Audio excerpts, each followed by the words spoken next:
This year has been great for anime viewers so far. There are a number of anticipated anime which are still to be aired, but here we are with the list of most epic moments in anime so far in 2021. Number 1, Black Clover, Yami vs Dante. Yami vs Dante tops the list, one of the best choreographed action sequence with nearly perfect animation, but we have to understand the budget constraints as it's an anime, not the movie.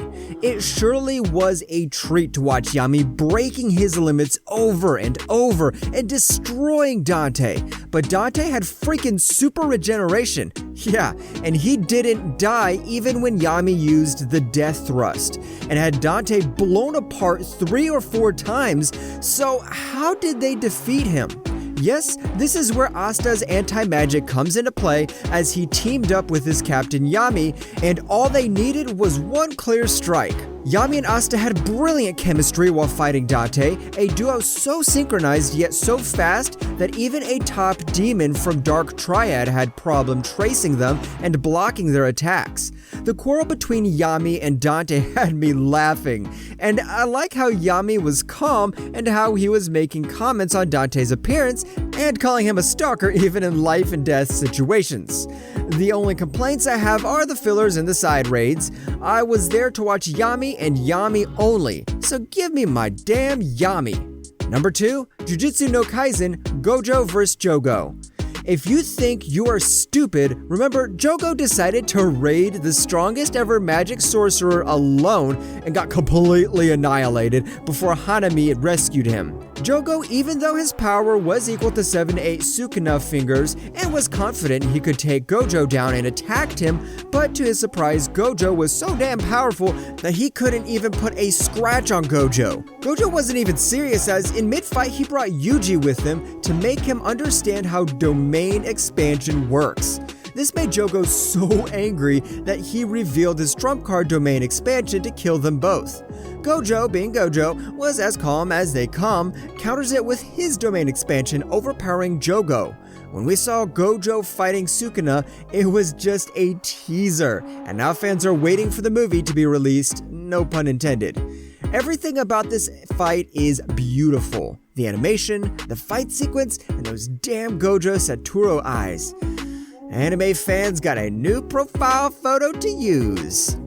Number 3, Demon Slayer Mugen Train Koyojuro Rengoku Death. Tanjiro, Nezuko, Zenitsu, and Nosuke board a train to assist the flame Hashira Koyojuro Rengoku in his mission. However, Asuka the Upper Moon 3 demon appears on the train, and after an intense fight that lasted all night, Koyojuro, who now is fatally wounded, creates pure emotions on the screen and then dies. One of the main characters dying. Take that, Dragon Ball. Jokes aside, Koyojuro, my man, the flame Hashira defines him perfectly. The man has courage, unbreakable will, a resolve to save people even at the cost of his life. He fought till sunrise, knowing that sunlight will either kill the demon or make him retreat. Making an Upper Moon 3 demon retreat on his own with 0 casualty is a win for Koyojuro. He died doing what he loved, saving people and helping people who are weak and helpless. That's what his mother told him when he was a kid that stuck with him till his death. He even saw his mother's image while leaving his body, who seemed happy that he has grown into a man who can lend help to others. This scene was so satisfying to watch, as it gives a perfect farewell to Koyojuro. Number 4, That Time I Got Reincarnated as a Slime, Rimeru becomes Demon Lord. Yep, this funny cartoon-like anime also made it to the top movements list. It's a lighthearted anime, all kinds of monsters living in the nation of Tempest, doing their jobs, but after humans raided the nation of Tempest and killed people. It becomes more intense and thrilling as the leader of the nation, Rimeru, who swore to become a demon lord so that he can revive the dead population, and for that he needed 10,000 souls, and he also plans for revenge. This is the first time we see Rimeru getting serious. The way he totally wiped out entire troops of an army himself was like he did that for a living. Number 5, welcome to Demon School, Rumakun. Our beloved, timid, shy, noble Rumakun becomes brazen, cool, and evil. Yes, after Arikured introduced an evil cycle and personality alteration into Iruma, his entire persona and appearance changed. In this case, he becomes aggressive and ill-mannered, ordering Alice around like a servant and having Clara sit on his lap whenever he feels like it.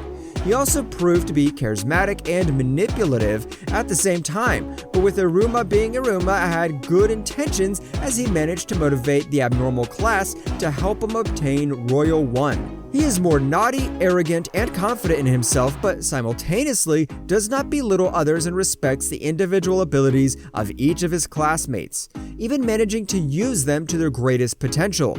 Most importantly, his personality change did not extend to his inner kindness, as he wanted to improve the situation of his own class, who had the worst classroom and were treated poorly by the others, and still helped the janitor and other faculty. However, he reverted shortly after obtaining Royal 1. A total vibe kill. I would have liked to see evil Iruma for a few more episodes, but I'll take what I can get as of now. Number 6, Tokyo Revengers, Hinata Tachibana's death. Takemichi, my guy, time traveled to past through a handshake. His left eye suited with Band-Aid, his crush got gang raped and killed. Hinata Tachibana's death slaps harder than Asian parents when they find out their children watch anime. Takemichi, who traveled back in time to stop the Bloody Halloween, the fight that happened between the Tomen gang and the Valhalla gang that had a butterfly effect, resulted in Hinata's death. Takemichi did everything he could. He carried a fatally wounded Draken on his back and even got stabbed on his hand while fighting a dude who was way stronger than him. But my guy pulled it off. He saved Draken, thus stopping the Bloody Halloween. He then travels back to future and finds Hinata alive, and he was ecstatic. Everything was going his way, and then the Hinata dies with a cliffhanger for the next season. This scene was so heartbreaking. For once, Takemichi was happy. He thought he stopped Bloody Halloween and now can have a future with Hinata. But to his horror, that's not the reality. Hinata dies again. Takemichi was so helpless, he watched Hinata die and didn't turn into a nine-tailed beast. Oh, sorry, wrong anime. Takemichi now has to travel to the past once more and has to save Hinata. Number 7, Hayaku Tanaka's cross shot and line shot. Oh man, did you ever think that Baldy would ever be the highlight of Hayaku's Season 4? Not once, but twice. Yes, I did, because I have read the manga.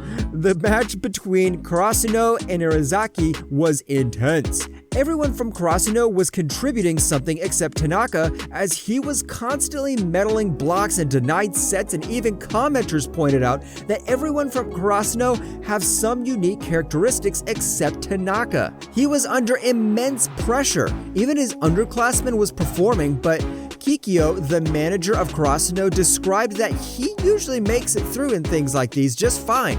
And he did. He stuns everyone by performing a super cross shot that lands on the attack line and wins the set for Karasuno. Karasuno is 2 points behind Irizaki. This is the last set. And if Irizaki gets more points, it's over. Stakes are sky high, and Tanaka's cross shot are getting blocked. He was under immense pressure once more, but as Kikyo said, he comes out of things like these just fine. And he does it again, but with the supreme line shot. A completely new shot. Damn, this dude displayed 2 new skills in the same match. Whew, respect Tanaka-san. Number 8, Attack on Titan, Levi vs. Beast Titan. Levi is the most powerful man in the anime, and one of the main reasons why people watch Attack on Titan. He is the man when you send to kill the fucking boogeyman. He is the man of commitment, sheer will, and focus. That's John Wick's dialogue, but it fits perfectly for Levi also. It's no secret that Levi and Aaron's half-brother have it out for one another, so the two were bound to clash again before Attack on Titan came to a close. The last time they fought, Levi made quick work of Zeki's Beast Titan. Of course, he was pretty angry over losing Commander Erwin and his comrades.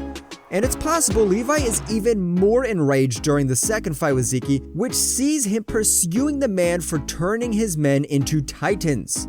During this episode, Levi once again brings the Beast Titan down with relative ease. The animations were top-notch, but for me, that fight stole the show. Number 9, My Hero Academia. Deku awakes new quirk. My Hero Academia is going strong as we see Deku accidentally awaking a new quirk called Black Whip.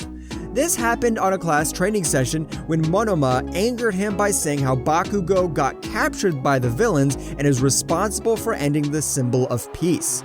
Well, this triggered an emotion within Deku and ended up awakening the Black Whip, but he was not able to control the quirk and was at constant pain.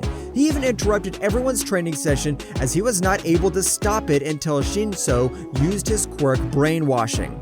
This scene excites me as we'll get to see Deku using a new quirk in a few more episodes. This also opens the possibility that he will inherit the quirks of all previous One for All users in the future. Number 10, Record of Ragnarok, Adam vs. Zeus.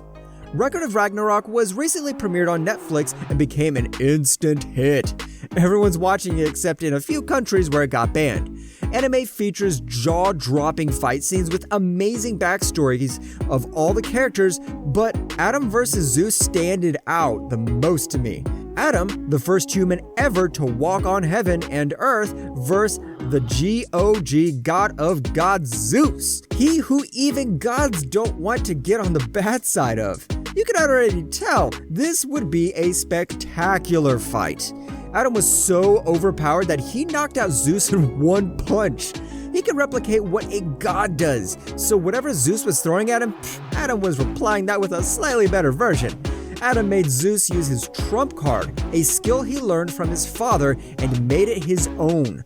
But Adam copies it and uses that against Zeus, which turned his head 360 degrees. Everyone thought Adam won, but Zeus stood after some time and then begins the endurance battle. Continuous punches thrown from both sides, and unfortunately Adam lost. Man, I was rooting for Adam so hard. It's just one half of 2021 and we have already seen some top-notch fights with some top-notch animations, and we can just hope that this year continues in the same as it was before for anime fans. Don't forget to like, subscribe, and comment what you want to see next.